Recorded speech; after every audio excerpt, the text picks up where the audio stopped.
नमस्ते, म सुशान्त जेरो। हजुरहरूलाई आज मैले भारतको मिरिक भन्ने ठाउँको भिडियो देखाउन गइरहेको छु। हजुरहरूलाई के कस्तो लाग्छ सल्लाह सुझाव दिनुहोला।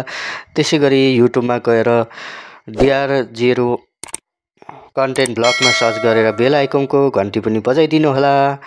त्यसै गरी आज मैले भारतको मिरिक भन्ने विभिन्न ठाउँ 32 पोखरी पनि देखाउन सक्छु। त्यसै गरी यो भारतको हेलिप्याड यहाँ चाहिँ भारतको प्रधानमन्त्री आउँदाखेरि चाहिँ आकस्मिक अवतरण गर्ने ठाउँ हो। यो चाहिँ हेलिप्याड, यो पारिपट्टि देख्न सक्नुहुन्छ मिरिकको क्याम्पस हो। यो चाहिँ भारतमा छु अहिले म। यो चाहिँ मिरिक भन्ने ठाउँ हो। त्यसै गरी हामी चाहिँ आज भारतको मिरिक भन्ने ठाउँको भिजिट गर्दैछौँ। हजुरहरूले हेर्दै जानुहोस् के कस्तो भिडियो छ, हजुरहरूले देख्न सक्नुहुन्छ। एकदम सुन्दर छ यो हरियाली। त्यसै गरी हामी अर्को भिडियोतर्फ लागौँ। आजको यो चाहिँ सिक्किम र दार्जिलिङ जोड्ने यो केही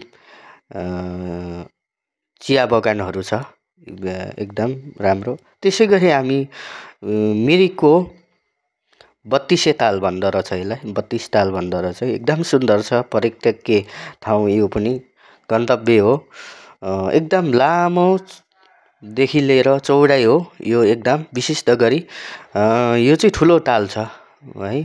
यो सायद भनेको जस भारतको यो के भन्छ उत्तर क्षेत्रको यो ठुलो ताल हो।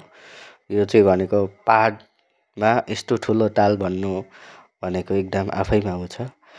त्यसै गरी हामी आज कन्यामतिर आयौँ मिरिकबाट फर्केर हजुरहरूको। त्यसै गरी यो चाहिँ नेपालको पूर्वी क्षेत्रको पर्यटकीय ठाउँ हो। इलाम आफैमा सुन्दर छ, देख्न सक्छौँ हामीले। यो चाहिँ कन्याम हो। हजुरहरूले यो भिडियो के कस्तो लाग्छ त हजुरहरूले सल्लाह सुझाव दिनुहोस्। आगामी दिनमा के कस्तो भिडियो ल्याउनु पर्छ मलाई सल्लाह पनि दिनुहोस्। यसरी चियाहरू टिपिँदैछ, हेर्नुहोस् एकदम राम्रो छ।